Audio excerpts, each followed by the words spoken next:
A Facebook group originated in Poland was looking to fill just one vacant apartment, and now it's turned into one of social media's largest support systems for Ukrainian refugees.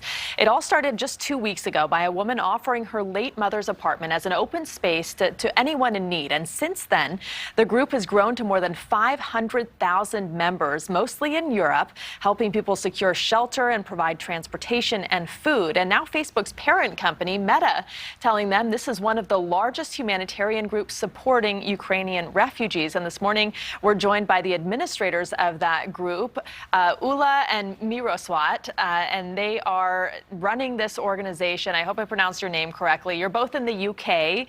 Good morning to both of you. Good morning. Good morning. So normally we would be showing pictures of the work you're doing and the people you're helping. But of course, as we just heard from Paul's reporting, there are a lot of fears. Tell us why it's important to you to protect the privacy of the refugees in this war.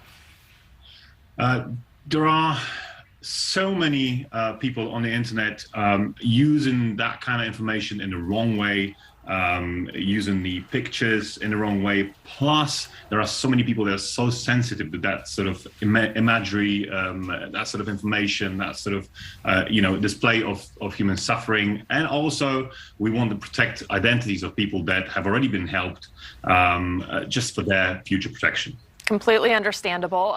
So can you tell us how all of this got started and what you're doing right now to help refugees?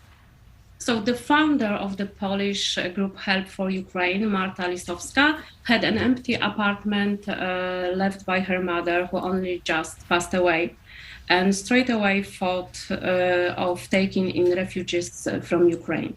So she decided to form a Facebook group to help connect people like that with those needing the help. We joined the group within a couple of days of forming, when it only had around 50 members, and it quickly started to grow. After 2 weeks today, it's over 500,000 members.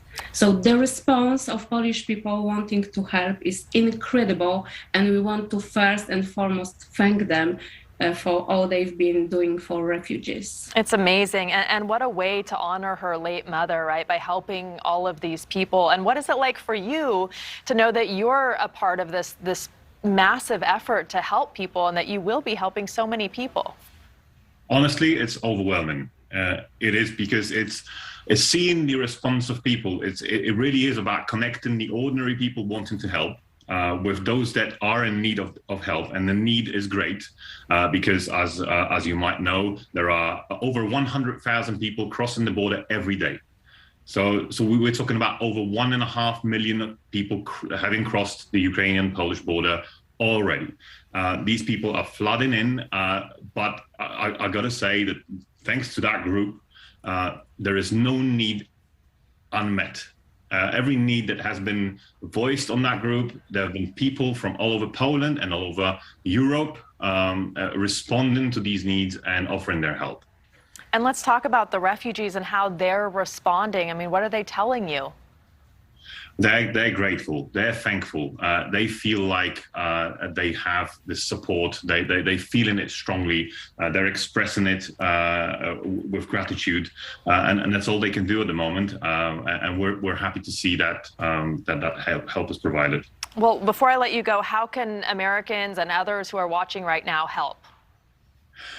Everyone in the Western world really needs to think of Ukrainians, of refugees, and definitely step up to try to do whatever they can. There are people from all over Western Europe offering up their homes, offering up their money, donating to organizations on the ground.